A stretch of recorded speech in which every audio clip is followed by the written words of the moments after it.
Salom do'stlar, bizda bugun boshqacha bo'ladi. Mehmonlarimiz ajoyib sherlar oilasi. Barchaga xush kayfiyat. Avvalambor hammaga salom. Mani pompaloqlarim tinchmisizlar? Biz bugun Abukastamiz.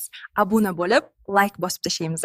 Hammaga salom. Bugun bizda yana mehmonlar bor. Sizlarga ilk savol bilan yuzlansam, sizlar internetda tanishganmisizlar yo biz internetda tanishganmiz? Bu qanday bo'lgan? O'sha mudhish kunni eslamaylik. Ha, mayli, boshqa savol beramiz unda.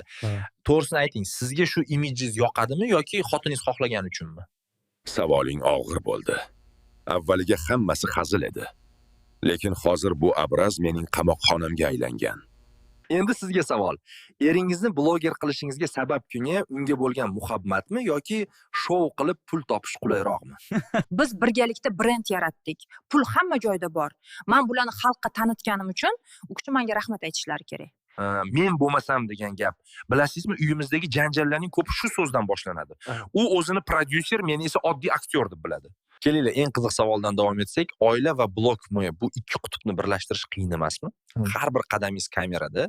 Bu charchatmaydimi? Aqlobda. To'g'risini aytsam, boshida qiyin bo'lgan.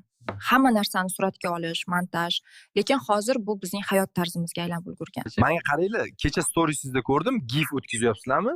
Yutuqqa nima qo'yilgan? Kecha bitta quyon kelib, sabzi sharbatini reklama qilib bering deydi. Menga yangi trenddir, sog'lom sher. Ha, gif e'lon qilganmiz, shartlarimiz oddiy. Bizga va 20 ta homiy bo'lgan bo'riga obuna bo'lishingiz kerak. Yutuqqa o'zimga deb 10 ta zebra qo'yilgan. Bu ketishda och qolmasam bo'ldi, yoki o'txo'r bo'lib ketmasam. Voy, Arslonim, tushunmaysizda. Aktiv ko'tarilsa, o'rmon podshohi ekaningizni hamma biladi. Keyingi safar filni yutuqqa qo'yamiz. To'xtaylar, gif e'lon qilingan bo'lsa, g'olibni qanday aniqlaysizlar? Randommi? Yo'q. Bizda hammasi shaffof. Eng ko'p komment yozgan hayvon g'olib bo'ladi. Unda men g'olib bo'lishim mumkin ekan-a? Sizlar boshqa blogerlarni ham kuzatib turasizmi? Ha, kuzatamiz. Men asosan oilaviy kontentlarni ko'raman. Asosan oilaviylarnimi yoki boshqalarni hammi? Hozir juda ko'payib ketgan-ku.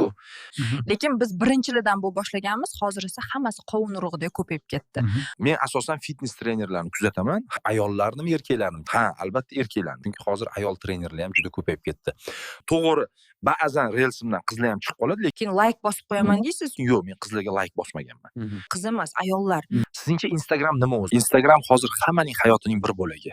Kimdir o'zini reklama qiladi, yana kimdir mahsulotini. Men uchun esa u shunchaki ishratxona. To'g'ri aytasiz. Eng alam qiladiganimi, ayrimlar e'tibor uchun hamma narsaga tayyor. Kimdir mehnat qiladi, kimdir esa shunchaki like ovlaydi.